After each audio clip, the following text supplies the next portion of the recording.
ओम शांति। आज का सुविचार। आज हम इस विचार पर विचार करेंगे। यदि मैं समझ लूँ कि मेरा असली गुण प्रेम करना है तो मन में ईर्ष्या, नफरत, द्वेष आ ही नहीं सकता है। आज के बाबा के मुरली के महावाक्य 1, 10, 20 के हैं। बाबा ने कहा, मीठे बच्चे, तुम्हें देवता बनना है, इसलिए माया के अवगुणों का त्याग करो। गुस्सा करना, मारना, तंग करना, बुरा काम करना, चोरी चिकारी करना, ये सब महापाप है। प्रश्न, इस ज्ञान में कौन से बच्चे तीखे जा सकते हैं? घाटा किन्हें पड़ता है? उत्तर, जिन्हें अपना पोता मेल रखना आता है वे इस ज्ञान में बहुत तीखे जा सकते हैं। घाटा उन्हें पड़ता है जो देही विमानी नहीं रहते हैं।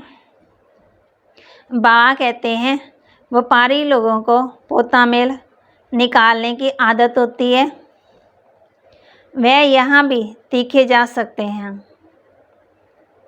गीत है, मुखड़ा देख ले प्राणी मन दर्पण में, कितना पुण्य कितना पाप है तेरे अंदर में। ओम शांति। रूहानी पाठधारी बच्चों प्रति बाबा समझाते हैं, क्योंकि रूह ही पाठ बजा रही है। बेहद के नाटक में है तो बाबा कहते मनुष्यों का ना। बच्चे इस समय पुरुषार्थ कर रहे हैं, बलवेद शास्त्र पढ़ते हैं, शिव की पूजा करते हैं, परंतु बाप कहते हैं इनसे कोई मेरे को प्राप्त नहीं कर सकते, क्योंकि भक्ति है ही उतरती कला। ज्ञान से सद्गति होती तो जरूर कोई से उतरते भी होंगे। ये एक खेल है जिसको कोई भी नहीं जानते। शिवलिंग को जब पूजते हैं तो उनको ब्रह्मा नहीं कहेंगे। तब बाबा कहते कौन है जिसको पूजते? उनको भी ईश्वर समझ पूजा करते। जब तुम पहले भक्ति करते थे तो शिवलिंग हीरे का बनाते थे। द्वापर युग में जब हमने भक्ति शुरू की तो बाबा कहते अभी तो गरीब बन गए हैं तो पत्थर का बनाते हैं। हीरे का लिंग उस समय 4-5 हज़ार का होगा, इस समय तो बाबा कहते उनका दाम 5-7 लाख होगा। मानो उस समय की बात है ना, अब तो बहुत महंगा आ गया ना हीरा। ऐसे हीरे अभी मुश्किल निकलते हैं। पत्थर बुद्धि बन गए हैं तो पूजा भी पत्थर की। तो बाबा कहते वो भी करते हैं ज्ञान के बिगड़। जब ज्ञान है तो तुम पूजा नहीं करते हो। चैतन्य सन्मुख में आना, उनको ही तुम याद करते हो, जानते हो। बाबा कहते याद से विकार विनाश होंगे। गीत में भी कहते हैं, हे बच्चों, प्राणी कहा जाता है आत्मा को। जैसे कहते हैं ना, प्राण निकल गए, ज्योति निकल गई, आत्मा निकल गई, लाइट निकल गई। प्राण निकल गया, फिर जैसे कि मुर्दा है ना, पहले देखो वही इंसान का नाम होता है, फिर कहते हैं डेड बॉडी। तो बाबा कहते आत्मा तो विनाशी है ना, आत्मा निकल जाती, आत्मा तो विनाशी है। आत्मा जब शरीर में प्रवेश करती है तब चेतन है। बाप कहते हैं हे आत्मा, अपने अंदर जांच करो। बाबा कहते अपने अंदर जांच करो, कहाँ तक दैवी गुणों की धारणा हुई है, कोई विकार तो नहीं है, चोरी चकारी आदि का कोई आश्रय गुण तो नहीं है। आश्रय कर्तव्य करने से फिर गिर पड़ेंगे, इतना दर्जा नहीं पा सकेंगे। बाप बच्चों को कितना ऊंचा उठाते हैं। खराब आदत को मिटाना जरूर है। देवता कभी कोई पर गुस्सा नहीं करते। यहाँ असुरों द्वारा कितनी मारे खाते, क्योंकि तुम दैवी संप्रदाय बनते हो तो माया कितनी दुश्मन बन पड़ती।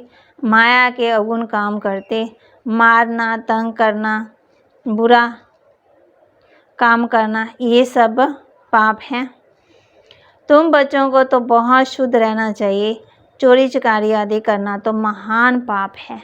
बाबा हम बच्चों को आश्रय अवगुणों के बारे में बता रहे हैं। बाप कहते हैं, बाप से तुम प्रतिज्ञा करते आए हो ना, बाबा मेरा तो एक बाप दूसरा ना कोई, हम आपको ही याद करेंगे, भक्ति मार्ग में बल गाते हैं। परंतु उनको पता ही नहीं कि याद से क्या होता है, वह तो बाप को जानते ही नहीं। एक तरफ कहते हैं नाम रूप से न्यारा है, तो बाबा कहते फिर दूसरी तरफ लिंग की पूजा करते।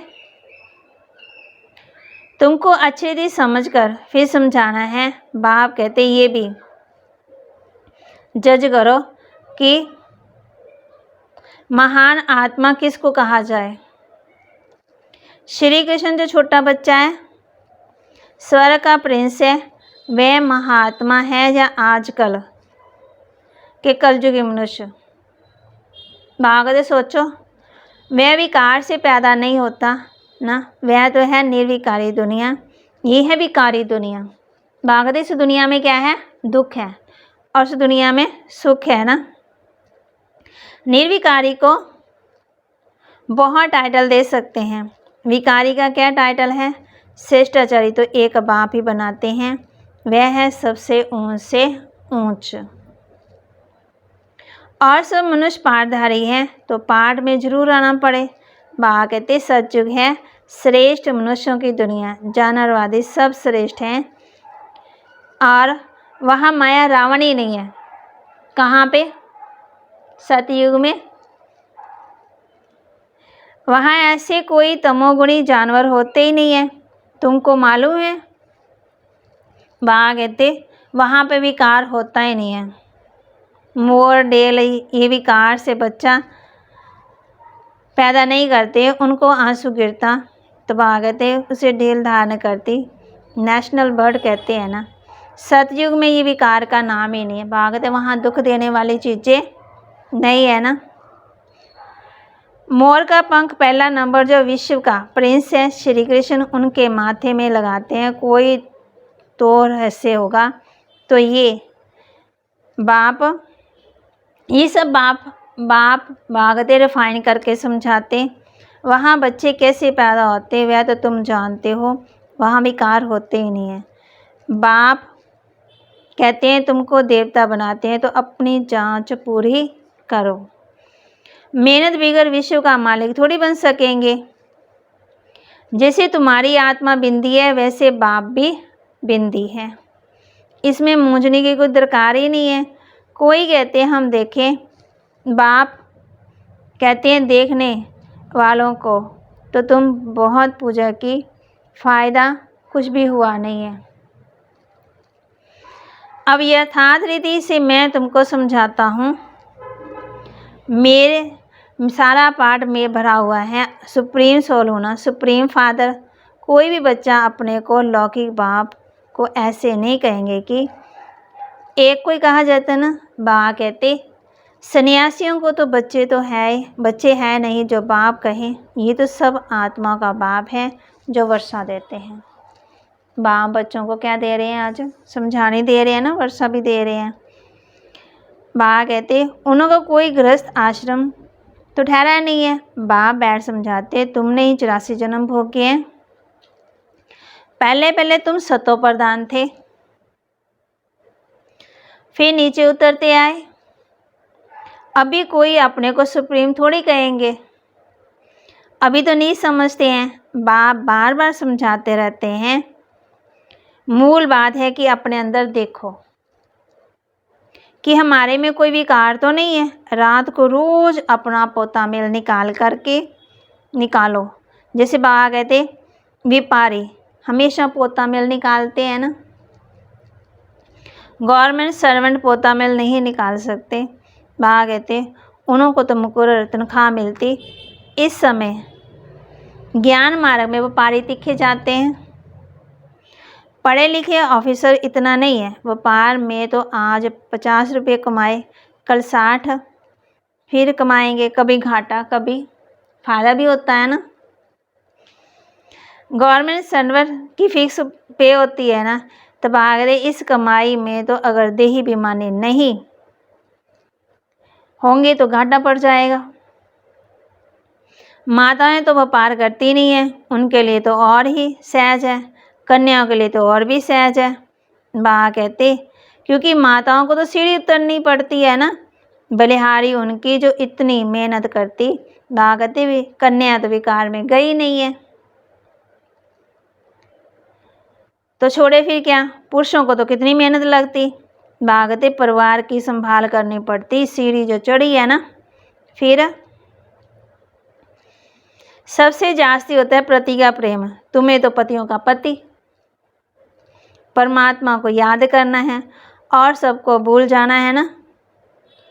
माँ बाप का बच्चों में मोह होता है, बच्चे तो है ही अनजान, शादी के बाद मोह शुरू होता।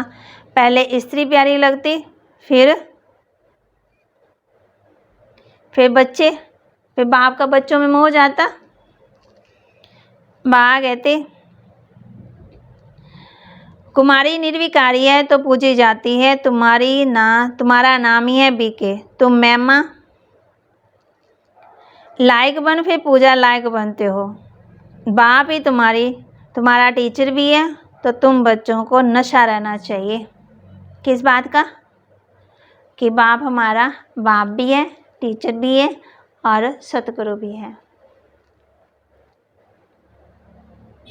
हम स्टूडेंट हैं, भगवान जरूर भगवान भगवती बनाएंगे। से समझाया जाता है भगवान एक है, बाकी सब है भाई बहन। दूसरा कोई कनेक्शन नहीं, प्रजापिता ब्रह्मा से रचना होती फिर वृद्धि होती है ना। आत्माओं की वृद्धि नहीं कहेंगे, वृद्धि मनुष्यों की होती है। भागदे आत्माओं का तो लिमिट नंबर है ना, बहुत आते रहते, जब तक वहाँ हैं आते रहेंगे, झाड़ बढ़ता रहेगा। ऐसे नहीं कि सूख जाएगा। इनकी भेंट ब्रिटेन ट्री से भी की जाती, फाउंडेशन है ही नहीं है ना, बाकी सारा झाड़ खड़ा है, तुम्हारा भी ऐसे ही है। भागते फाउंडेशन है ही नहीं है, कुछ ना कुछ निशानी है। अभी तक भी मंदिर बनाते रहते, मनुष्यों को थोड़ी पता है कि देवताओं का राज्य कब था, फिर कहाँ गया। ये नॉलेज तुम ब्राह्मणों को ही है, मनुष्यों को तो ये मालूम ही नहीं है कि परमात्मा का स्वरूप बिंदी है। भागते कभी किस तरीके से याद करते, कभी किस रूप में याद करते। गीता में लिख दिया है ना कि वह अखंड ज्योति स्वरूप है। आगे बहुतों को शास्त्रकार होता था, भावना भागते भावनानुसार बहुत लाल हो जाते थे, बस हम सहन नहीं कर सकते। अब वह तो शास्त्रकार था। बाप कहते हैं शास्त्रकार से कोई कल्याण नहीं है, विकर्म विनाश तो नहीं होते हैं ना। यहाँ तो मुख्य है याद की यात्रा। जैसे पारा खिसक जाता है ना, याद भी घड़ी घड़ी खिसक जाती है। भागते ज्ञान नहीं खिसकता, याद।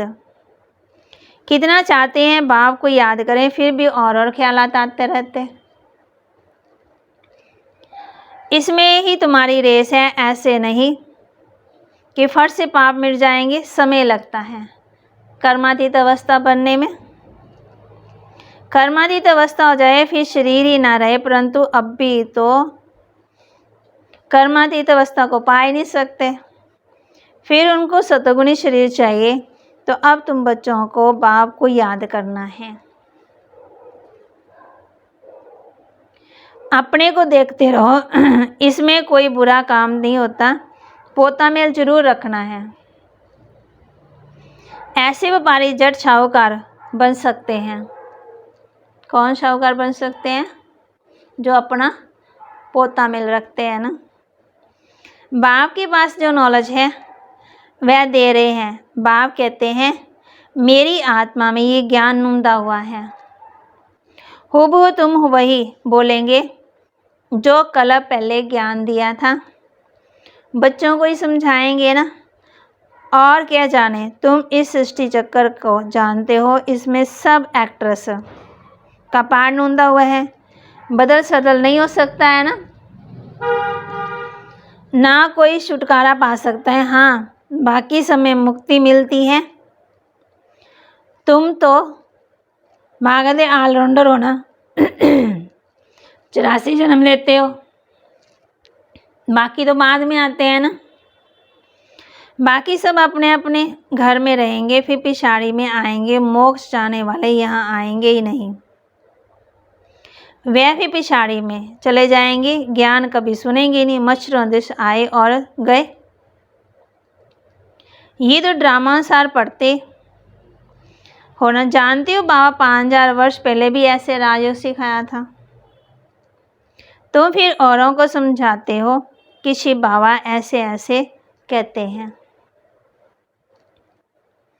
अभी तुम जानते हो हम कितने ऊंच थे, अब कितने नीच बने हैं। फिर बाप ऊंच बनाते तो ऐसे पुरुषार्थ करना है चाहिए।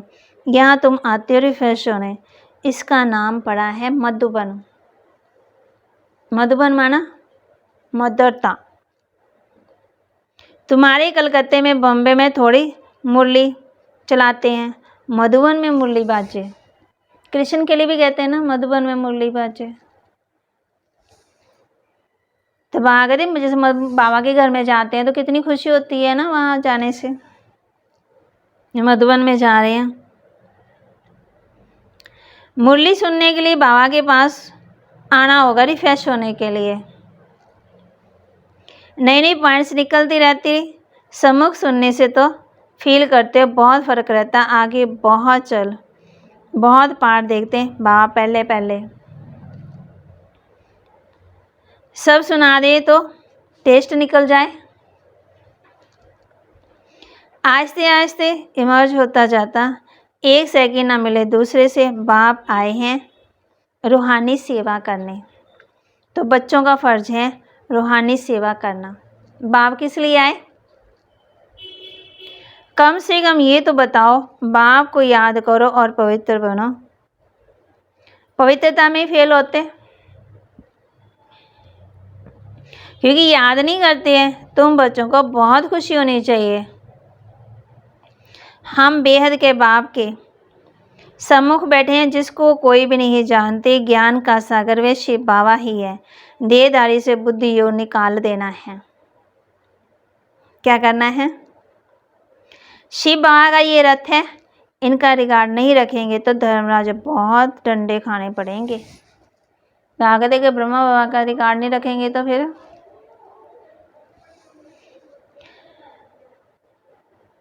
तो बाबा कहते बड़ों का रिगार्ड तो रखना है ना। आदि देव का कितना रिगार्ड रखते हैं, जड़ चित्र का कितना रिगार्ड है ना, चेतन का कितना रिगार्ड रखना चाहिए। अच्छा, मीठे मीठे सिकिलदे बच्चों प्रति माता पिता बाप दादा का याद प्यार और गुड मॉर्निंग। रूहानी बाप की रूहानी बच्चों को नमस्ते। रूहानी बच्चों की रूहानी बाप दादा को नमस्ते। ओम शांति। धारणा के लिए मुख्य सार। अंदर में अपनी जांच कर दैवी गुण धारण करने हैं। खराब आदतें निकाल, प्रतिज्ञा करनी है। बाबा हम कभी भी बुरा काम नहीं करेंगे। आए बाबा बच्चों को क्या समझा रहे हैं? बाबा के अंदर की जो भी कमियां कमजोरियां हैं उसको क्या करना है? निकालना है। बुरी आदतें हैं ना, चेक करनी है और चेंज करना है। कर्मातीत अवस्था को प्राप्त करने के लिए याद की रेस करनी है। रूहानी सेवा में तत्पर रहना है।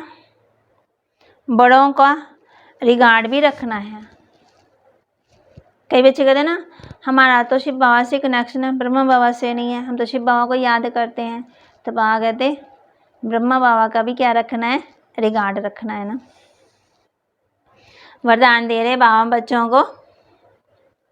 हम सब बच्चे वरदान लेंगे बाबा से।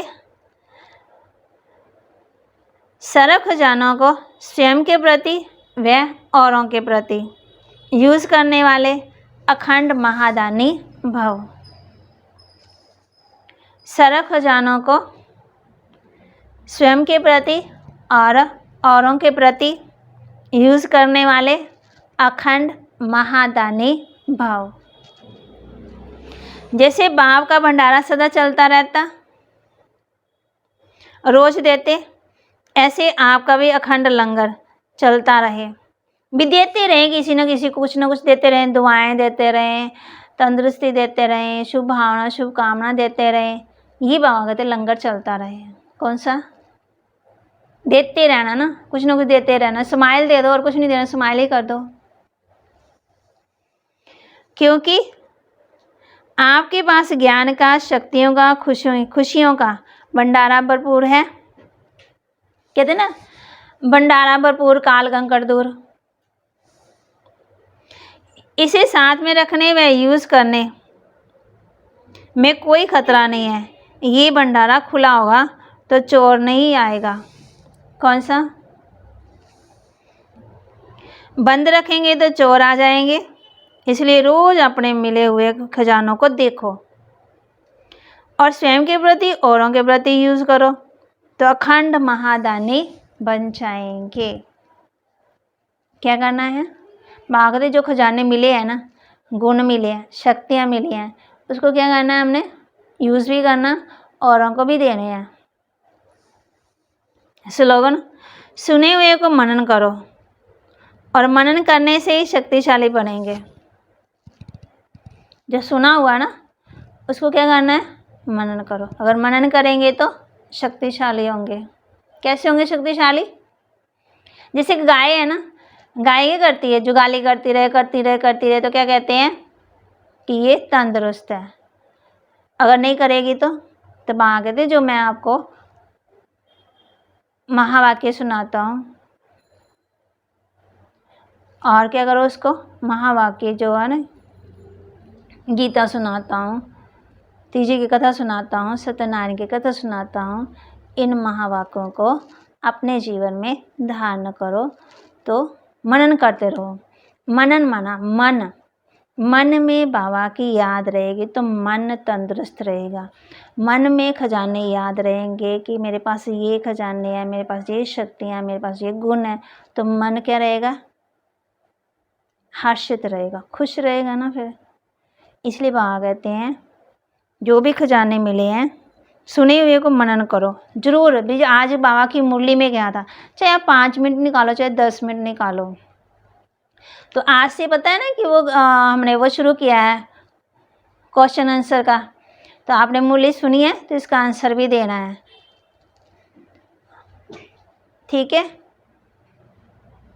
तो मनन बा ये भी हमने क्यों रखा है कि जो हर एक आत्मा की उन्नति होती रहे, उन्नति के लिए, आत्मा की उन्नति के लिए हम मुरली पढ़ते भी हैं, सुनते भी हैं, लेकिन हम मनन कभी कभी करते हैं।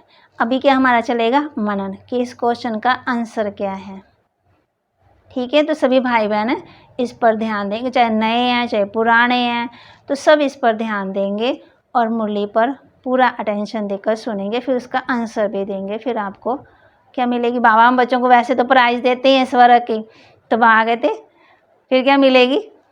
स्वर्ग की तो मिलनी है ना। ये छोटी सी प्राइज़ भी रखी हुई है, तो सभी भाई बहन इस पर ज़रूर ध्यान देंगे। ओम शांति।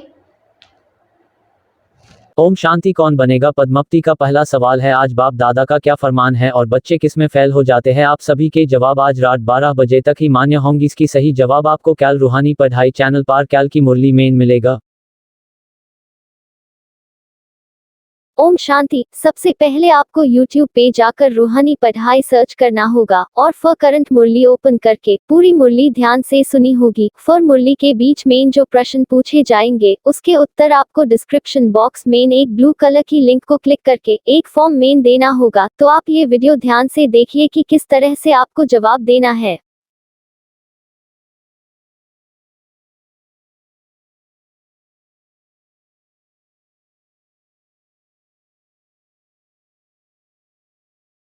जैसे ही ये फॉर्म ओपन होता है, आप फॉर्म को ऊपर करके नीचे प्रश्नों तक पहुंच जाइए। फिर जो भी प्रश्न आपको दिख रहे हैं उसकी सही जवाब दें, जैसे कि मुरली के आंसर, आपकी फोन नंबर, आपका नाम और फॉर्म फिल करने के बाद सबमिट बटन पर क्लिक करें। ओम शांति।